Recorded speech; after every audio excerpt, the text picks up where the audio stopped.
the file of the Doberman, abandoned a full 4 times, had terrible words written in red pen: aggressive and untrainable.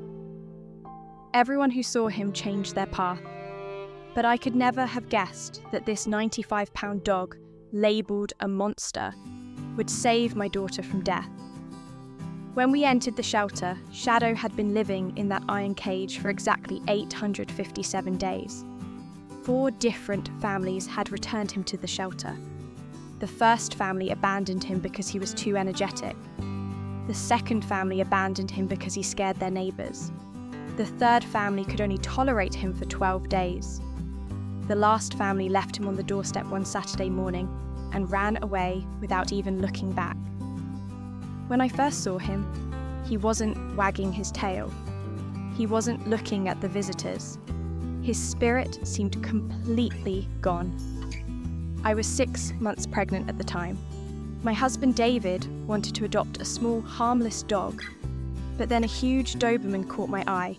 The attendant warned us. He's a very dangerous dog. It could be dangerous for your baby. David took me by the arm and pulled me away.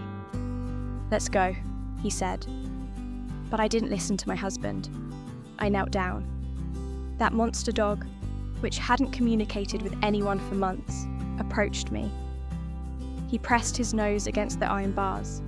He cried for a long time, like a puppy. At that moment, I felt that he wasn't dangerous. His heart was just broken.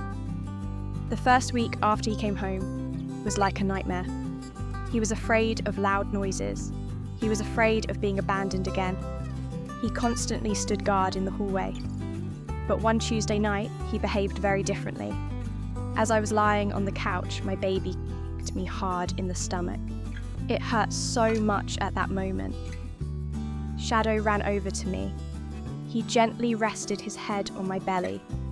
He lay there for hours without moving. From that night on, Shadow no longer slept in his bed.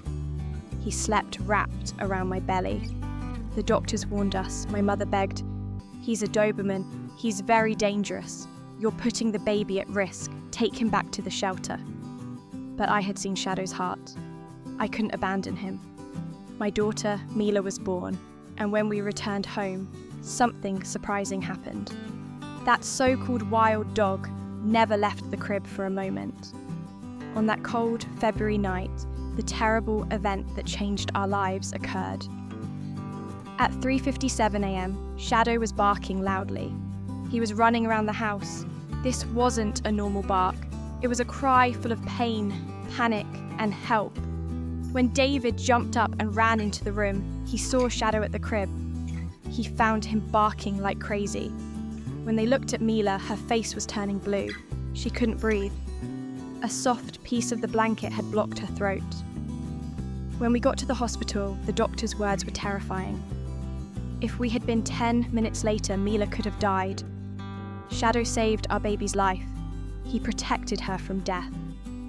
When we got home, David sat down next to that 96-pound giant of a dog.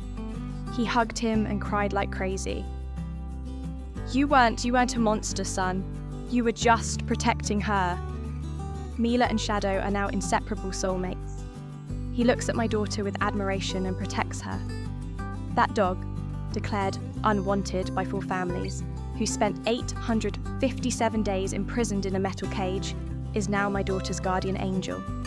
Sometimes heroes don't wear capes. Those heroes have 4 paws. What do you think about this story? I'd love to hear your thoughts. Share this video with your loved ones so we can eliminate prejudices about dogs.